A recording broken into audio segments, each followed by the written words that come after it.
दोस्तों, आज हम एक्सप्लेन करने वाले हैं हाल ही में आई मूवी द गुड लाइफ को, जो कि आपको बेहद पसंद आएगी। इसलिए वीडियो को भी लाइक कर दीजिए। हम चलिए कहानी शुरू करते हैं। तो मूवी की शुरुआत में हमें नजीब को दिखाया जाता है, जो हकीम नाम के एक लड़के के साथ सऊदी अरेबिया आया हुआ था। ये दोनों जब एयरपोर्ट पर उतरते हैं तो देखते हैं कि इन्हें लेने यहाँ कोई नहीं आया था। वैसे दोस्तों, आपको बता दे कि हकीम थोड़ा पढ़ा लिखा है, तो उसे हिंदी और इंग्लिश समझ में आती है, लेकिन नजीब को अपनी लैंग्वेज यानी कि मलयालम के बिना कोई दूसरी भाषा नहीं आती। इसलिए उसे हर चीज हकीम समझा रहा था। पर अब ये दोनों ही अरब में थे, तो इन दोनों को अरबी नहीं आती थी। फिलहाल काफी देर हो जाती है, पर इन्हें कोई लेने नहीं आता। नजीब समझ नहीं पा रहा था कि ये हो क्या रहा है। उसे तो कहा गया था कि कंपनी वाले तुमको लेने आएंगे और वो तुम्हें आकर ले जाएंगे, जहाँ पर तुम्हें एसी कमरा और अच्छा खाना भी दिया जाएगा। यहाँ हकीम के पास एक नंबर था, पर उस पर कोई फोन नहीं उठा रहा था। बाद में पता चलता है कि ये लोग यहाँ फ्राइडे के दिन आ गए थे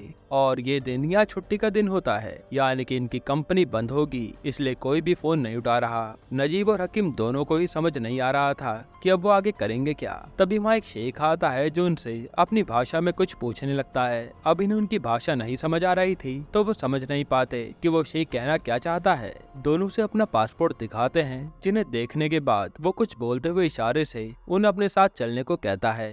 ये देख हकीम तो खुश हो जाता है और दोनों को ही लगता है कि शायद यही हमें ले जाने आया है। लेकिन उस शेख की गाड़ी देखकर नजीब को ठीक नहीं लग रहा था। साथ ही वो शेख नजीब और हकीम को पीछे की तरफ बैठने को कहता है। यहाँ नजीब उस शेख से पानी मांगता है, लेकिन शेख उसे कोई भी जवाब नहीं देता। सफर के दौरान नजीब और हकीम की आंख लग जाती है और जब उनकी आंख खुलती है तो दोनों खुद को रेगिस्तान में पाते हैं। दरअसल ये शेख इन्हें शहर से दूर रेगिस्तान में किसी के पास बेचने के लिए आया था। फिर वो एक जगह हकीम को छोड़ देता है, यानी कि एक दूसरे शेख के पास। इस पॉइंट पर नजीब कहता है कि हमें अलग मत करो, लेकिन वो शेख नजीब को मारने लगता है और उसे जबरदस्ती गाड़ी में बैठा लेता है। इस तरफ हकीम बेचारा चिल्लाता रह जाता है कि भैया मुझे छोड़कर मत जाओ, लेकिन इसका कोई फायदा नहीं होता। इसके बाद वो शेख नजीब को भी एक जगह छोड़कर चला जाता है। अब यहाँ जो एक और शेख था, उसे के अंडर नजीब को काम करना होगा, लेकिन अभी तक नजीब के कुछ भी समझ नहीं आ रहा था कि वो अब करे क्या। फिर वो जो नजीब का बॉस था वो सोने चला जाता है। यहाँ नजीब ढेर सारी बकरियों और ऊँटों के बीच एक बुजुर्ग आदमी को देखता है, जो कि शायद तमिल बोल रहा था।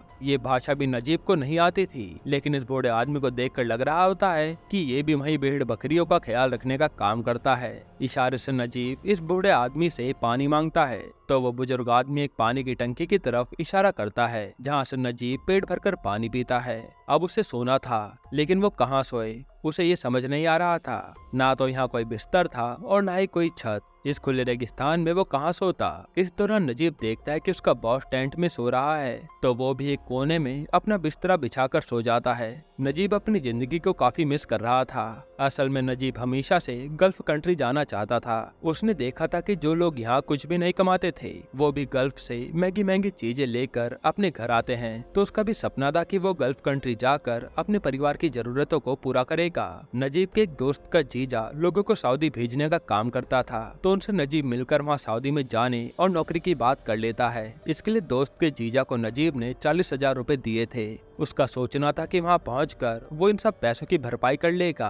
असल में नजीब अपनी माँ और बीवी के साथ रहता था। उसकी बीवी माँ बनने वाली थी, इसलिए नजीब सऊदी जाने के लिए परेशान था, ताकि वो अच्छे पैसे कमा कर ला सके। कहानी वापस से प्रेजेंट में आती है, जहाँ नजीब यही सब सोचते हुए सो गया था। अब क्योंकि वो टेंट में सोया था, इसलिए नजीब का बॉस उसे देखते ही बुरी तरह मारता है और टेंट के बाहर निकाल देता है। और नजीब अभी भी सोच में था कि आखिर उसने गलत क्या किया। वहीं उसकी बीवी ने नजीब को जो अचार दिया था, उसे देखकर वो उसे याद करता है। सुबह नजीब को वो बुजुर्ग अपने पास बुलाता है और वो बकरी का दूध निकाल रहा था। वो नजीब को वो दूध देते हुए अपनी भाषा में कहता है कि इसे ले जाकर अपने बॉस को दे दो, लेकिन नजीब के समझ नहीं आता। उसे लगता है कि बुजुर्ग उसे दूध पीने को दे रहा है। नजीब जब उसे पीने लगता है तो बुजुर्ग उसे रोकता है और वापस से उस जग में दूध भरकर इशारे से नजीब को कहता है कि जाकर इसे उसे दे दो। इस बार उसका इशारा समझकर नजीब दूध को जाकर बॉस को दे देता है। यहाँ नजीब नजीब फिर से अपने शेख बॉस को समझाने की कोशिश करता है कि शायद आप मुझे गलत आदमी समझकर यहाँ ले आए हैं। नजीब की बात तो शेख को समझ नहीं आ रही होती, इसलिए नजीब उसके पैर पकड़ लेता है और वो शेख उसे दोबारा से मारता है। फिर वहाँ एक और दूसरा शेख आता है जिसे अपने एड्रेस और बाकी चीजें दिखाकर नजीब समझाने की कोशिश करता है, लेकिन वो शेख तो उससे भी बढ़कर था, जो नजीब की सारी चीजें ही फाड़ देता है और नजीब के पास अब अपने नसीब पर रोने के अलावा कुछ भी नहीं बचा था। उसे ऐसा देख शेख रोटी खाने के लिए देता है और नजीब से सूखी रोटी खाई नहीं जाती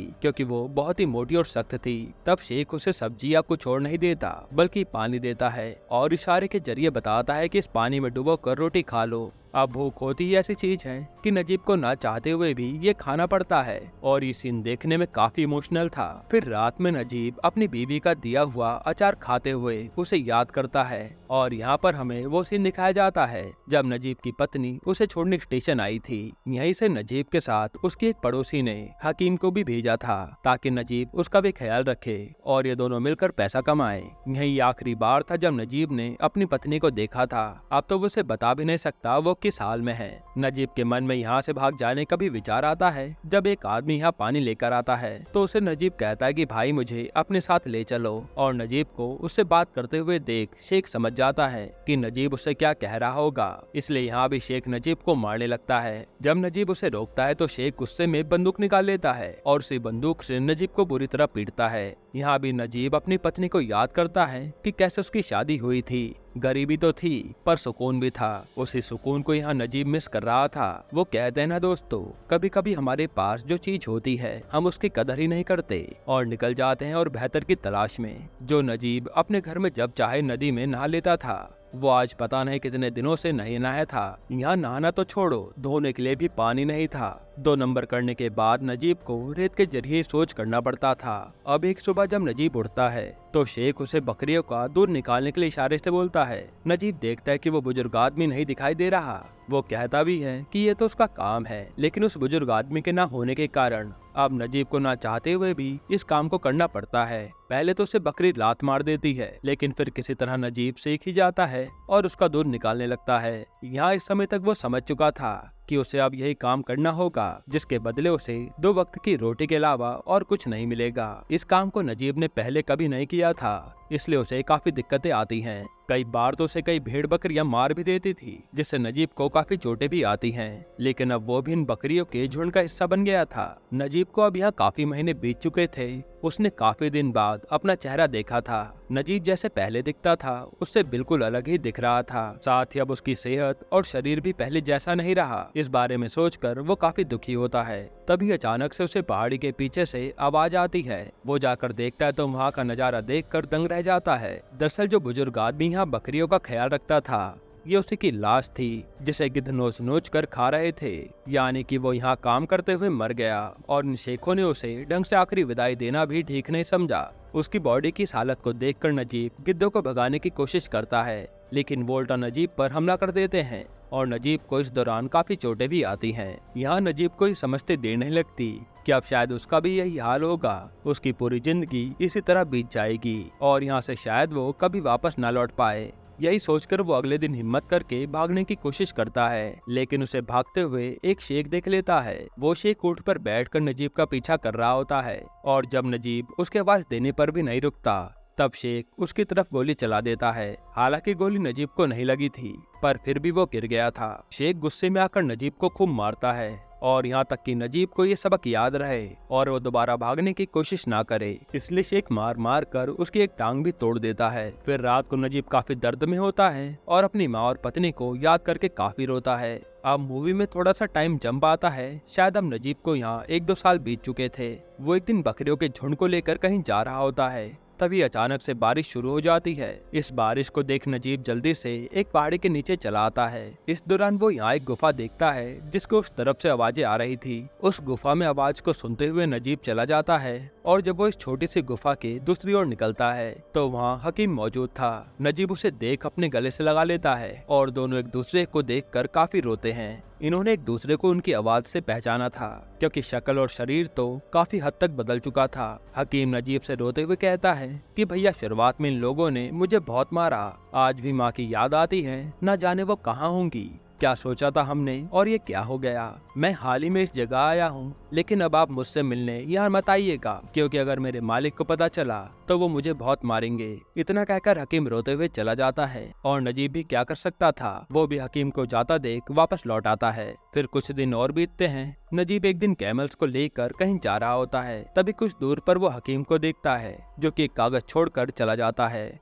नजीब बड़ी मुश्किल से इस कागज को देखता है, जिसमें हकीम ने लिखा था कि भैया जब मैं यहाँ आया तो मुझे एक अफ्रीकन गुलाम मिला जिसका नाम कादरी है। उसे कुछ हद तक यहाँ रास्ते पता हैं, उसकी मदद से हम भी यहाँ से निकल सकते हैं। बस हमें सही मौके की तलाश करनी है, आप भी तैयार रहना। फिर अगले दिन हकीम नजीब को कादरी से मिलवाता है। कादरी अफ्रीकन भाषा बोलता था जिसे हकीम समझ लेता था, लेकिन नजीब नहीं। पर इतना तो समझ आ गया था कि कादरी दिल का बहुत अच्छा आदमी है। यहाँ हकीम नजीब से बताता है कि हम यहाँ से 2 दिन बाद भागेंगे। दरअसल जो हकीम का बॉस है उसकी बेटी की शादी 2 दिन बाद है, तो आसपास के सभी शेख दिन में उस शादी में शामिल होने के लिए जाएंगे और यही मौका है यहाँ से भागने का। इस पर नजीब रोते हुए बोलता है कि मैंने कई बार कोशिश की है, इस विशाल और बंजर रेगिस्तान में हम कितनी दूर ही जा पाएंगे। हकीम उसे कहता है कि भैया हिम्मत रखो, सब अच्छा ही होगा। बस फिर क्या था, वो दिन आ जाता है जब शेख सुबह होते ही निकल जाते हैं। नजीब यहाँ जब अपने कपड़े खोलता है तब हम देखते हैं कि उसकी हालत तो कितनी बदतर हो गई है। उसकी एक एक हड्डियां दिख रही थी और पेट तो मानो गायब ही हो गया हो। यहाँ नजीब आज पहली बार नहाता है और अपने बैग से निकाल कर कपड़े पहनता है। नजीब देखता है कि उसकी कमर तो आधी हो गई है, इसलिए वो अपनी पैंट को एक रस्सी से बांधता है। फिर वो आखिरी बार सारे ऊँट और भेड़ बकरियों को खाना देता है और सभी से कहता है कि अलविदा, मैं यहाँ से जा रहा हूँ हमेशा के लिए। इसी बीच नजीब को लेने के लिए हकीम और कादरी आ जाते हैं। हकीम नजीब से कहता है कि हमें रात होने से पहले रोड तक पहुँचना होगा। तो अब ये लोग यहाँ से निकल जाते हैं, मगर रेगिस्तान इनकी सोच से कई ज्यादा गुना बड़ा था। रात होने तक सभी को प्यास लग जाती है। कादरी कुछ दूर पर कुछ और शेख लोगों को देखता है और चुपचाप थोड़ा सा पानी लेने की कोशिश करता है। रेगिस्तान में पानी को कोई गुलाम चोरी कर रहा है। ये देख वो शेख तुरंत गोली चला देते हैं। तब कादरी, नजीब और हकीम भागते हैं और एक रेत के टीले से गिर पड़ते हैं। यहाँ तीनों इन शेखों से दूर तो हो गए थे, पर कमजोरी की वजह से वो बेहोश हो गए थे। सुबह जब इनकी आंख खुलती है तो देखते हैं कि चारों तरफ बंजर रेगिस्तान और रेत ही रेत है। चलने के अलावा अब इनके पास कोई चारा नहीं था, क्योंकि इन लोगों ने एक कदम ये सोचकर ही उठाया था कि यहाँ गुलामी करते हुए मरने से अच्छा है कि यहाँ से निकलने के प्रयास में जान चली जाए। पर कहते हैं ना, कहना आसान होता है पर करना मुश्किल। तीनों भूखे प्यासे आगे बढ़ते जा रहे थे। इसी बीच नजीब और हकीम को कुछ दूर पर पानी दिखता है। ऐसा लगता है कि मानो कोई ऊँट वहाँ पानी पी रहा हो। तब वो भागते हैं और उन्हें भागता देख कादरी रोकने की कोशिश करता है। असल में ये नजीब और हकीम के आंखों का धोखा था, जिसे हम मिराज के नाम से जानते हैं। दोनों पास जाकर देखते हैं तो वहाँ ऐसा कुछ भी नहीं था, बल्कि एक ऊँट की लाश पड़ी थी जो शायद प्यासा ही मारा गया। अब ये तीनों हिम्मत करके आगे बढ़ते हैं तो अचानक से ढेर सारे रेत वाले सांप वहाँ आ जाते हैं, जिनसे कादरी हकीम को तो बचा लेता है, लेकिन नजीब उन सांपों के बीच फंस गया था। उसे कादरी इशारे से वहीं बिना हिले खड़े रहने के लिए कहता है और नजीब ऐसा ही करता है। कई सांप उसके अगल बगल और कुछ पैरों के ऊपर से होकर निकल जाते हैं और ये सीन देखने में काफी खतरनाक था। इस पॉइंट पर कादरी देखता है कि नंगे पैर होने के कारण नजीब के पैर में कई छाले पड़ गए हैं और साथ ही सूजन भी आ गई है। ये देख कादरी उसके पैरों में एक कपड़ा फाड़कर बांधता है ताकि वो चल पाए, क्योंकि इन्हें नहीं पता कि इन्हें कितना लंबा रास्ता तय करना होगा। अब प्यास से तीनों की हालत पस्त हो रही थी, खास करके नजीब और हकीम की। फिर गिरते पड़ते ये लोग भूख प्यास से बेहाल होकर आगे बढ़ते रहते हैं। कभी हकीम गिर जाता तो कभी नजीब, लेकिन कादरी काफी स्ट्रॉन्ग था और वो इन दोनों को छोड़कर नहीं जाना चाहता था। वो इन्हें हिम्मत देता रहता है। फिर एक समय तो ऐसा आता है कि हकीम और नजीब प्यास की वजह से बेहाल होकर बेहोश हो जाते हैं। इस दौरान कादरी ने अपना पसीना तक पिला देता है। इस तरह चलते चलते इन्हें 3 दिन बीत चुके थे। अब हकीम का शरीर उसका साथ छोड़ रहा था, तो कादरी उसे उठाकर आगे बढ़ने लगता है। जिस दौरान जब हकीम को थोड़ा होश आता है तो उसे आगे शहर दिखने लगता है, जबकि वहाँ पर कुछ भी नहीं था। उसका दिमाग भी उसका साथ छोड़ रहा था। तब वो नजीब और कादरी को धक्का देकर वहाँ जाता है और जब कुछ भी नहीं मिलता तो वो रोने लगता है। अब उसे प्यास भी लगी थी तो वो रेत को ही पानी समझकर अपने मुंह में भरने लगता है। नजीब उसे संभालने की कोशिश कर रहा होता है, पर कोई फायदा नहीं होता और इस हालत में हकीम की सांसें उसका साथ छोड़ देती हैं। उसे यूं अपने सामने लाश में बदलता देख नजीब को कुछ भी समझ नहीं आ रहा था कि वो अब करे क्या, क्योंकि उसे वहाँ से आते वक्त हकीम की माँ ने कहा था कि इसका अपने छोटे भाई की तरह ही ख्याल रखना, पर नजीब तो कुछ भी नहीं कर पाया। नजीब हकीम की बॉडी को पकड़कर रो ही रहा होता है तभी कादरी देखता है कि रेतीला तूफान सामने से आ रहा है, इसलिए वो जबरदस्ती नजीब को लेकर भागता है। इस तूफान की वजह से हकीम की लाश उसी रेत में कहीं खो गई थी। हालांकि ये दोनों उस तूफान से बच जाते हैं। फिर जब तूफान थम जाता है तो कादरी को कुछ दूर पर पानी दिखता है और दोनों उस पानी को देख काफी खुश होते हैं। यहाँ कादरी नजीब को थोड़ा थोड़ा करके पानी पिलाता है। फिर उसे यहाँ एक बोतल दिखती है जिसे कादरी बांसुरी की तरह बजाता है। फिर रात यहाँ बिताने के बाद अगली सुबह जब कादरी उठता है तो उसे ऐसा लगता है कि रोड करीब ही है, लेकिन इस बार उसका भी अंदाजा गलत था। इस पॉइंट पर कादरी की भी हिम्मत जवाब दे देती है। फिर जब नजीब उठता है तो वो देखता है कि कादरी उसके लिए बोतल में पानी छोड़कर जा चुका है। अब नजीब अकेला था जो इस बोतल के पानी को पीते पीते किसी तरह भाग्य से रोड तक पहुंचने में कामयाब हो जाता है, पर अब उसकी सारी ताकत जवाब दे चुकी थी। भूख प्यास से बेहाल होकर वो ठीक से चल भी नहीं पा रहा था। तब उसकी इस हालत को देखने के बाद भी कोई गाड़ी उसकी मदद के लिए नहीं रुक रही थी। कुछ देर बाद एक कार उसके पास रुकती है। ये एक शेख था जो कि नजीब को अपनी कार में लिफ्ट दे देता है और उसे पीने को पानी भी देता है। ये शेख दिल का अच्छा था और नजीब को ये शहर में लाकर छोड़ देता है। यहाँ पर नजीब हाथ जोड़कर इस शेख को शुक्रिया अदा करता है। फिर उसके जाने के बाद नजीब लड़खड़ाते हुए एक मलयाली रेस्टोरेंट के करीब जाकर गिरता है। ये रेस्टोरेंट कुंजिका नाम के आदमी का था। वो नजीब का इलाज करवाता है, साथ ही उसके बालों को भी कटवाता है। फिर वो नजीब के बताए नंबर और एड्रेस के जरिए किसी तरह उसकी बात उसकी पत्नी से करवाता है। यहाँ पर हमें पता चलता है कि नजीब ने रेगिस्तान में पूरे 3 साल बिताए थे। वो अपनी पत्नी और बच्चे की आवाज सुनकर रो पड़ता है। अब नजीब के पेपर्स पूरे नहीं थे, इसलिए उसे ना चाहते हुए भी पुलिस में सरेंडर करना पड़ता है। यहाँ पर जो लोग अपनी कंपनी या बॉस से भाग कर आए थे उन्हें वो शेख पकड़ कर वापस ले जाते थे। एक दिन नजीब का शेख बॉस भी यहाँ आता है, जिसे देख नजीब डर जाता है, पर वो शेख नजीब को कहीं नहीं ले जाता। हालांकि उसने उसे पहचान लिया था। दरअसल इस शेख के पास किसी और को काम करने आना था और वो नजीब को गलती से ले गया था। अब नजीब के एम्प्लॉयमेंट पेपर्स उसके पास नहीं थे तो वो नजीब को नहीं ले जा सकता था।